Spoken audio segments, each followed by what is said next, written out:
नमस्कार, मैं हूँ विशाल चौहान और मैं आज जिस मुद्दे पे बात कर रहा हूँ, वो मुद्दा है बिहार की राजनीति में आए हुए भूचाल। जी हाँ, हम बात कर रहे हैं लोक जनशक्ति पार्टी की। जिस तरह से उसमें चाचा और भतीजे की लगातार जो है वो लड़ाई चल रही है, जिसको लेकर बिहार की जो राजनीति है उसमें भूचाल सा आ गया है। सियासी हलचल चल रही है जिसमें पक्ष और विपक्ष तमाम जो पार्टियां हैं इसमें बयानबाजी कर रहे हैं। लेकिन मैं इस वक्त आपको डायरेक्ट मिलवाने जा रहा हूं लोक जनशक्ति पार्टी के जो मीडिया प्रभारी हैं निशांत मिश्रा जी से। इनसे जुड़ेंगे और जानेंगे कि सर जिस तरह की जो राजनीति चल रहा है, क्या कहिएगा सर? चाचे और भतीजे के बीच जो एक रार सी आ गई है, टकरार सी आ गई है और पार्टी जो है लगभग टूटने के कगार पे आ गई है। देखिए, सबसे पहले तो मैं ये बताना चाहूँगा कि पार्टी में कोई टूट नहीं हुआ है। हमारे जो 5 सांसद थे वो बागी हो गए हैं और वो खुद को अपने आप को लोक जनशक्ति पार्टी बता रहे हैं। हमारे राष्ट्रीय अध्यक्ष श्री चिराग पासवान जी हैं और हम लोगों ने उन पे कार्रवाई किया और उन्हें निष्कासित कर दिया पार्टी से।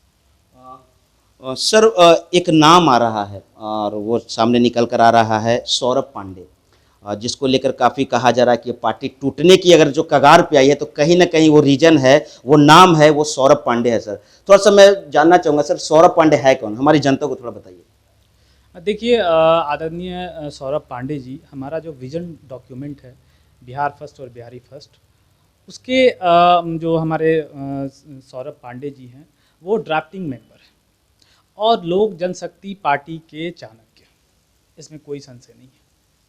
आदरणीय श्री सौरभ पांडे जी ने जिस तरीके से संगठन को एकत्रित करके और संगठन को आगे बढ़ाया है, ये काफ़ी सराहनीय है। आप संगठन एकत्रित की बात कर रहे हैं, लेकिन जो चाचा हैं, यानी हम बात कर रहे हैं पशुपति कुमार पारस की, वो कह रहे हैं कि वही कहीं ना कहीं टूटने का जो आज समय आया है लोक जनशक्ति पार्टी, उनकी मुख्य वजह पांडे जी हैं। देखिए, इस बात में कोई दम नहीं है। कुछ लोग सत्ता के सुख के लिए चाहते थे कि नीतीश कुमार के साथ हमारा गठबंधन रहे और आदरणीय श्री चिराग पासवान जी ने जो डिसीजन लिया था 2019 में, उस मुद्दे को इशू बनाकर ये लोग पार्टी से अलग हुए हैं। तो आदरणीय सौरभ पांडे जी जो हैं वो युवाओं को काफ़ी प्रोत्साहित करते हैं और जिसका मिसाल मैं खुद हूँ। उनका बात करने का तरीका या हमारे बात को सुनने का तरीका काफ़ी सराहनीय है और लोक जनशक्ति पार्टी युवाओं की पार्टी है और जिस तरह के तरीके से हमारे नेता आदरणीय चिराग पासवान जी युवा हैं, युवाओं को ज़्यादा प्रोत्साहित किया जा रहा है।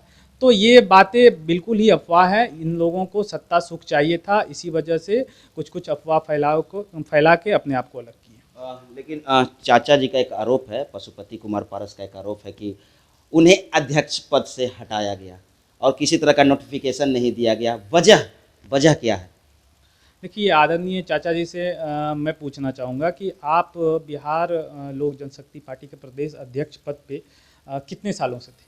लगभग मुझे जितना पता है कि 1 दशक से ज़्यादा उन्होंने अध्यक्ष पद पे काम किया है और उनके नेतृत्व में हमने 2009 और 2010 का चुनाव भी लड़ा और क्या परिणाम था वो आप देख सकते हैं। लेकिन जिस 2014 की चुनाव की बात वो करते हैं, 6 सांसद का क्रेडिट लेना चाहते हैं, तो मैं ये भी उनको याद दिलाना चाहता हूँ कि वो जो एनडीए के साथ गठबंधन था वो किसने करवाया था? वो हमारे राष्ट्रीय अध्यक्ष आदरणीय श्री चिराग पासवान की पहल पे वो गठबंधन हुआ था और हम लोगों ने 6 सीट जीता। लेकिन मैं आदरणीय चाचा जी से ये भी पूछना चाहूँगा कि जब उनको प्रदेश अध्यक्ष पद से हटाया गया तो उनको उससे भी बड़ी जिम्मेदारी दी गई, जो जिम्मेदारी थी दलित सेना की। दलित सेना जो कि लोक जनशक्ति पार्टी के रीढ़ के हड्डी के समान माना जाता है, बैकबोन कहा जाता है, उसके राष्ट्रीय अध्यक्ष पद पे उनको दिया गया। लेकिन क्या किया उन्होंने?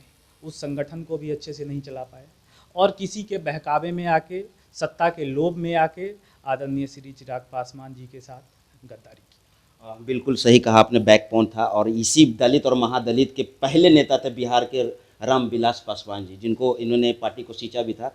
लेकिन अभी रिसेंटली इसी पे आरक्षण को लेकर एक बयान दिया था चिराग पासवान जी ने।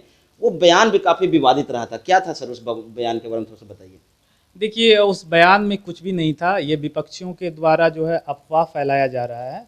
इस बयान में वैसा कुछ ही नहीं था। मैं उन लोगों से कहूँगा कि उस बयान को एक बार वो फिर देखें। उसमें आरक्षण की कोई बात ही नहीं है। आदरणीय चिराग पासवान जी ने उसमें कहा है कि जातिवाद सिस्टम जो है उसको हटाया जाए, तो उसमें तो कहीं कुछ बात है ही नहीं। आप पुनः मैं आपसे भी कहना चाहूँगा कि आप खुद उस बयान को देखिए। उस बयान को तोड़ मरोड़ के पेश किया जा रहा है, इस बात में कोई दम नहीं है। बीते दिनों चुनाव आयोग से मिले थे आपके लोजपा सुप्रीमो जो है चिराग पासवान जी, आपके नेता जो है, और सिंबल के लेकर बातचीत हो रही थी। क्या लगता है कि आप सिंबल को बचा पाएंगे? देखिए सिंबल बचा पाना ये तो कोई बात ही नहीं है। लोक जनशक्ति पार्टी हमारी है, उनके राष्ट्रीय अध्यक्ष श्री चिराग पासवान जी है, प्रदेश कार्यकारिणी के सारे सदस्य और पूरे देश के कार्यकर्ता आदरणीय चिराग पासवान जी के साथ है।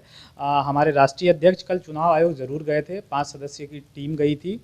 उन्होंने जाके वहाँ पे चुनाव आयोग को अपना तथ्य सामने दिया है और उनसे अपील की है कि अगर कोई भी फैसला आप लेते हैं तो एक बार उनसे ज़रूर संपर्क किया जाए। लेकिन आप युवाओं की पार्टी कह रहे हैं, लेकिन वरिष्ठ वरिष्ठ नींव होती है किसी भी पार्टी की, किसी भी संस्था की, लेकिन आपकी जो नींव है, जो वरिष्ठ है, वो टूट गए हैं। आपके सारे सांसद जो है वो टूट गए हैं। इस पे आप किस तरह से अपनी पार्टी को बचा पाएगा, क्योंकि कहीं ना कहीं उनकी छत्र छाया से आप वंचित होने जा रहे हैं।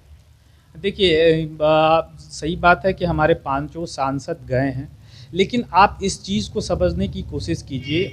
उनका कहना है कि 2019 के चुनाव में जो हम लोग एनडीए से अलग हुए थे, तो उस बेसिस पे वो लोग सवाल उठा रहे हैं कि चिराग पासवान जी का गलत निर्णय था। तो मैं कहना चाहता हूं कि उस वक्त आप कहाँ थे?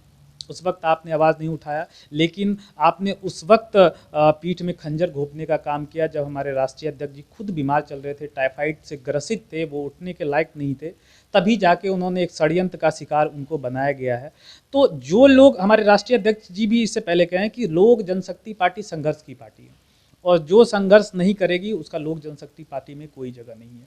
तो जो सत्ता सुख चाहता है, सत्ता सुख अगर लोक जनशक्ति पार्टी चाहती तो उस वक्त भी एनडीए की तरफ से 15 सीटें दी जा रही थी। हम 15 सीट पे लड़ते, हमारे 2 मंत्री होते, हमारा राज्यसभा का सीट होता, हमारा केंद्र में भी मंत्रालय होता, लेकिन हम लोगों ने बिहार फर्स्ट और बिहारी फर्स्ट की बात की है। तो हम लोग संघर्ष के रास्ते पे चलने वाले आदमी हैं और श्री रामविलास पासवान जी ने हमेशा संघर्ष किया है और चिराग पासवान जी उसी रास्ते पे चल रहे हैं। आप युवा हैं और आपकी टीम भी युवा की है और मीडिया प्रभारी आपको अभी मिला है, आप काफ़ी अच्छे भी काम कर रहे हैं। लेकिन मैं ये जाते जाते आखिरी सवाल ये मैं आपसे जानना चाहूँगा और लोग भी जानना चाहेंगे जो हमारे चैनल के माध्यम से देख रहे हैं मुझे और फॉलो करते हैं। सर, क्या आप अपने बंगले को बचाने में सक्षम हो पाएंगे? जी 100% बंगला श्री चिराग पासवान जी का है, था और रहेगा। जिस बंगले को रामविलास पासवान जी ने अपने मेहनत से सींचा है, वो बंगला का अध्यक्ष उस लोक जनशक्ति पार्टी का अध्यक्ष श्री चिराग पासवान जी हैं। इसमें कहीं कोई संशय नहीं है। आप खुद सर्वे करके देख ले कि लोग किसके साथ है। हमारे साथ 99.99% कार्यकर्ता है।